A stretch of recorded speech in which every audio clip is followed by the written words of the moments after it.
We have breaking news from Washington, D.C. The casket carrying late Supreme Court Justice Sandra Day O'Connor is arriving at the Supreme Court, where a ceremony is set to begin shortly. Justice O'Connor was the first woman to ever serve on the Supreme Court. She died earlier this month at age 93. Justice O'Connor is set to lie in repose in the High Court's Great Hall after a private ceremony in the Upper Great Hall. You can see her casket now making its way to the steps of the Supreme Court. It will be carried up those steps in front of the court, passing under the iconic words engraved on the pediment, "Equal justice under the law." For more, I want to bring back ABC's Jay O'Brien, who's there right in front of the court, and ABC News political contributor Mary Jordan. Jay, walk us through what we're seeing now and what we will see throughout the morning today. Yeah, and just let me kind of narrate exactly what you're looking at there. So that is behind them, carrying the casket is a contingent of a Supreme Court honor guard, in a sense. Behind the casket are Justice Sandra Day O'Connor's grandchildren. On the steps, as that casket ascends toward the Supreme Court, are lined, as you mentioned, Diane, the justices' former law clerks. When you're a law clerk to a Supreme Court justice, it's like being a member of their family, particularly with certain justices, and Sandra Day O'Connor was one of them.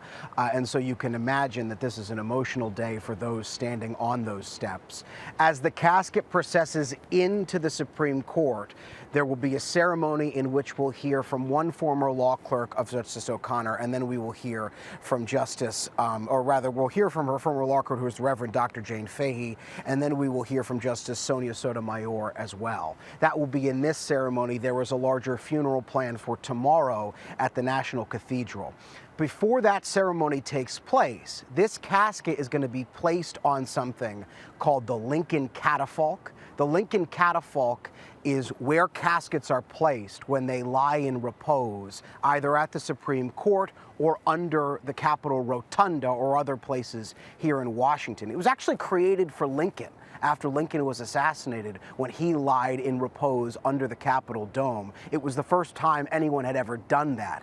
And it's a sign for those who lie atop it of the contributions that they have made to American history. So a significance of Sandra Day O'Connor's legacy demonstrated simply by the fact that she's going to lie atop the exact same thing that Abraham Lincoln lied atop, that other presidents and other notable Americans have as well.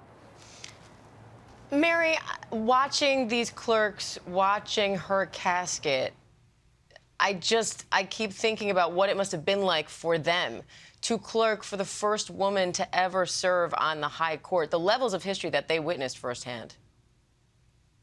You know, on a personal note, she was well known to love to have dinner parties. And, you know, grew up on a ranch. She was down to earth. She was funny. The famous O'Connor dinners would include both Republicans and Democrats, women and men, younger people. She was also loved, she said, you know, it's interesting because she ultimately died from Alzheimer's disease. She used to play bridge, and with Kay Graham, who was then the publisher of the Washington Post, and a bunch of other trailblazing women. Katharine Graham was the first woman to run a Fortune 500 company. Sandra Day O'Connor was the first woman on the High Court. And they would gather these women and say, we have to keep sharp, and they would play bridge. I think that everyone there on the steps today has a story of some dinner, some lunch, some card game. She was a sharp shot. She grew up on a ranch, and she knew how to shoot a gun, ride a horse. She was really, really one of a kind. And Jay, first there will be a private ceremony today with the Supreme Court justices there paying tribute before she then lies in the repose for the public to say goodbye. What does this day mean for the court and the justices who followed in her footsteps? Well, we've seen statements from every single Supreme Court justice, past and current, rather, and former. And they all demonstrate and they all acknowledge the immense legacy that Justice Sandra Day O'Connor has left behind. Particularly, we saw statements from Justice Elena Kagan, for instance, Justice Sotomayor as well, who recount what she meant for women in the law and women in American history writ large. Justice Elena Kagan's statement, if I recall correctly, even recounted her remembering where she was that day that Reagan made that announcement that he was plucking her from an appellate court in Arizona, a state appellate court, not a federal bench, and elevating her to be nominated to the Supreme Court to be the first women justice. And Elena Kagan remarking how emotional it was for her, who I believe, again, if I recall correctly, was in law school at the time. We've also heard stories from other women who clerked for Justice Sandra Day O'Connor who say, I remember one story of one former clerk saying she was driving and she had to pull over because she was in tears when she heard, I believe on the radio, that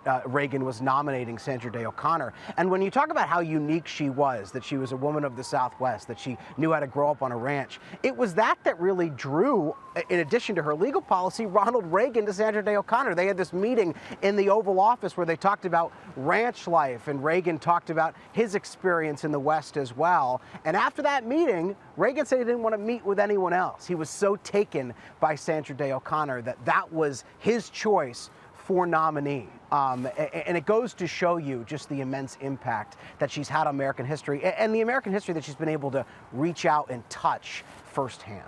And Mary, there's so many interesting facts that we're learning throughout the course of all this. And one of them is that when Justice O'Connor first arrived at the court, there wasn't even a women's restroom near the courtroom because they had never needed one before that. How did she approach her role as the first female Supreme Court justice? And how do you think that role has changed in the 4 decades since then? She talked about it, and that was really important. We just heard how she wasn't from the federal appeals court. Why? There weren't that many women even at that level. So she was, when she put on that black robe, the image of this woman who is now in the most powerful court in the country was so powerful that 60,000 people, many of them women and young girls, wrote to her, and she responded. She used to talk out about it and say that women there was nothing that women couldn't do. I mean, she was only 16 when she got into Stanford University. She was at the top of her class, magna cum laude. And people, I think her legacy and impact is that she not only opened the door, as some people used to say, she kicked that door open, she kept it open. And whether you were a Republican or a Democrat, nominated by a Republican or a Democrat, as Elena Kagan was, she wrote to you, she stayed in touch with you, she invited you to lunch. And I think that these days, when things are so bitterly isolated, people are in silos according to their party, it's important legacy. Hi everyone, George Stephanopoulos here. Thanks for checking out the ABC News YouTube channel. If you'd like to get more videos, show highlights, and watch live event coverage, click on the right over here to subscribe to our channel, and don't forget to download the ABC News app for breaking news alerts. Thanks for watching.